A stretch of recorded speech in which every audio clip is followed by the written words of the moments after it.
Hello दोस्तों, नमस्कार। मैं आप सभी का दोस्त प्रशांत उकलकर शास्त्री स्वागत करता हूं आप सभी का आपके यूट्यूब चैनल में, जिसका नाम है संस्कृत सुधा। दोस्तों, मैं आपके लिए लेकर आया हूं सबसे बड़ी खुशखबर।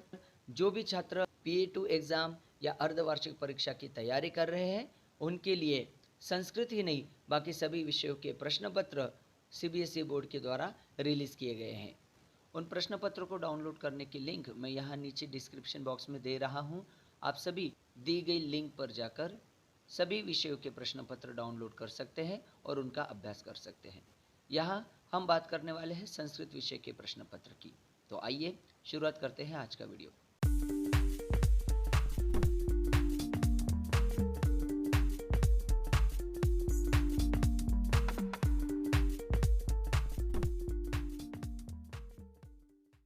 प्यारे दोस्तों, आपके सामने प्रस्तुत है आदर्श प्रश्न पत्र वर्ष 2022-23 के लिए। ये कक्षा 10वीं का प्रश्न पत्र है, जिसका सब्जेक्ट कोड 122 है। 3 घंटे का यह प्रश्न पत्र रहेगा। पूरे 80 मार्क का यह प्रश्न पत्र है। देख सकते हो आप, शुरू में यहाँ पे कुछ सामान्य निर्देश अर्थात सामान्य सूचनाएं इस प्रश्न पत्र के बारे में दी गई है। इस प्रश्न पत्र में 11 पृष्ठ है, 18 प्रश्न है, 4 प्रश्न खंड है और इसके अलावा सामान्य सूचनाएं यहाँ पर दी गई है।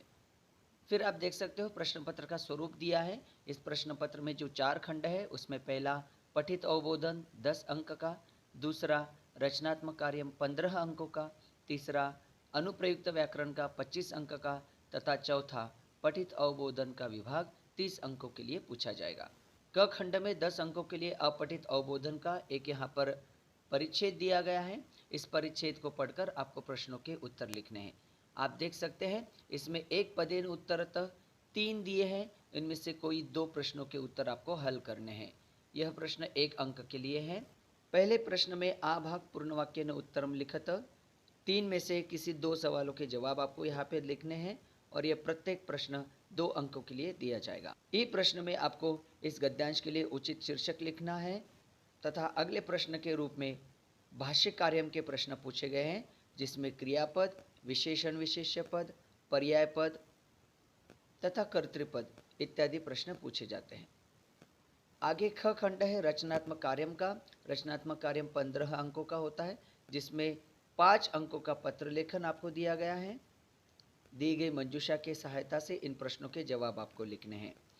आगे दिया हुआ है प्रश्न तीसरा, चित्र देखकर प्रश्नों के उत्तर लिखिए। यह चित्र मंजूषा दी है, उसके सहायता से संस्कृत में 5 शुद्ध वाक्यों का निर्माण आपको करना है। चित्र वर्णन के लिए और का प्रश्न दिया है। अनुच्छेद लेखन। अनुच्छेद लेखन में वायु प्रदूषणम इस विषय पर दी गई मंजूषा के आधार से आपको 5 संस्कृत वाक्यों का निर्माण करना है। चौथा प्रश्न है अनुवाद कार्य का। यह 7 वाक्य दिए हैं, उनमें से किन्हीं 5 वाक्यों का आपको संस्कृत में अनुवाद करना है। ग खंड शुरू होता है व्याकरण का, जिसमें 5वें प्रश्न में संधि तथा संधि विच्छेद करने का प्रश्न दिया है। यह कुल 5 प्रश्न है, उनमें से आपको किन्हीं 4 प्रश्नों के जवाब देने हैं। आगे छठा प्रश्न है समास विग्रह का। आप देख सकते हो यहाँ पे आपको 4 विकल्प भी दिए गए हैं। इन 4 विकल्पों में से सही विकल्प का चयन करके आपको उत्तर लिखना है। 5 में से किन्हीं 4 सवालों के जवाब आपको यहाँ पर लिखने होते हैं। 7वां प्रश्न दिया है प्रकृति प्रत्यय अलग करके या एक करके लिखने का। इस प्रश्न में भी आपको 4 विकल्प दिए जाएंगे, उनमें से सही विकल्प का चयन करके आपको प्रश्नों का उत्तर लिखना है। कुल 5 में से किन्हीं 4 सवालों के जवाब लिखना आवश्यक है। 8वां प्रश्न है वाच्य परिवर्तन का। वाच्य परिवर्तन के इस प्रश्न में भी आपको 4 विकल्प दिए गए हैं, उनमें से सही विकल्प का चयन करके आपको उत्तर लिखने हैं। 4 में से किन्हीं 3 सवालों के जवाब आपको यहाँ पर लिखने हैं। 9वां प्रश्न है समय लेखन का। यहाँ पर आपको अंकों में दिए गए समय को अक्षरों में लिखना होता है। दिए गए 5 वाक्यों में से किन्हीं 4 वाक्यों को आपको हल करना है। 10वां प्रश्न अव्ययों से संबंधित है। कुल 3 अंकों का यह प्रश्न है, जहाँ आपको 4 में से किन्हीं 3 सवालों के जवाब हल करना आवश्यक है। अव्ययों के द्वारा वाक्य पूर्ति के लिए मंजूषा भी दी गई है। आगे 11वां प्रश्न है अशुद्धि संशोधन का। इस प्रश्न में आपको अधोरेखित किए गए अशुद्ध पद को शुद्ध करके लिखना होता है और उसके लिए आपको 4 विकल्प दिए गए। तो 4 में से किन्हीं 3 सवालों के जवाब आपको यहाँ पर लिखने हैं। आगे 12वें खंड से घ खंड शुरू होता है, जो आपके पाठ्य पुस्तकों के पाठों पर आधारित है। सबसे पहले 12वें प्रश्न में एक गद्यांश दिया गया है 5 अंकों का। इस गद्यांश को पढ़कर आपको उत्तर लिखने हैं।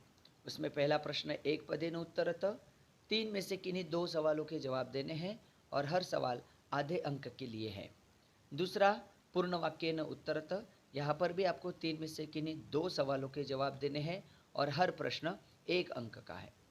आगे भाष्य कार्यम के प्रश्न है निर्देशानुसारम उत्तरतः, यहाँ पे भी आपको 3 में से किन्हीं 2 सवालों के जवाब देने हैं और हर प्रश्न 1 अंकों का है।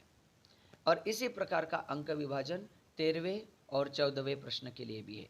13वां प्रश्न पद्यांश से संबंधित है, जहाँ श्लोक के आधार से आपको प्रश्नों के उत्तर देने हैं। इसी तरह 14वां प्रश्न नाट्यांश से संबंधित है, यहाँ संवादात्मक पाठ के आधार से पूछे गए परिच्छेद को पढ़कर आपको प्रश्नों के जवाब देने होते हैं। अगला 15वां प्रश्न प्रश्न निर्माण का है। अधोरेखित किए गए वाक्य के अनुसार आपको प्रश्न निर्माण करना होता है। इसमें भी आपको 5 में से किन्हीं 4 सवालों के जवाब देने हैं। हर प्रश्न 1 अंक के लिए है। 16वां प्रश्न अन्वय पूर्ति तथा भावार्थ लेखन का है। यहाँ पर दिया गया श्लोक आपके पाठ्य पुस्तक में से 12वें पाठ का है। दोस्तों मैं आपको याद दिला दूँ, यह 12वां पाठ अभी तक CBSE ने आपके पाठ्य पुस्तक में तो रखा था, लेकिन सिलेबस में नहीं रखा था। इसके पहले यह 12वां पाठ केवल वाचन के लिए था, परीक्षा के लिए नहीं पूछा जाता था। लेकिन याद रखिएगा, वर्ष 2022-23 के लिए यह 12वां पाठ परीक्षा के लिए भी पूछा जाएगा।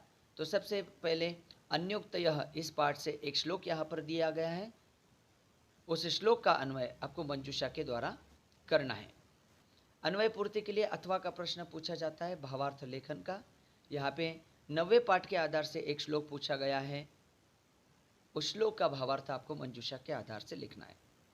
17वां प्रश्न घटनाक्रमानुसारम लेखनम का है। यहाँ पे एक पाठ के आधार से, एक कथा के आधार से 8 वाक्य दिए हैं। कथा में घटित घटनाओं के क्रम से ये वाक्य आपको फिर से लिखने हैं। अंतिम 18वां प्रश्न शब्दार्थों से संबंधित है।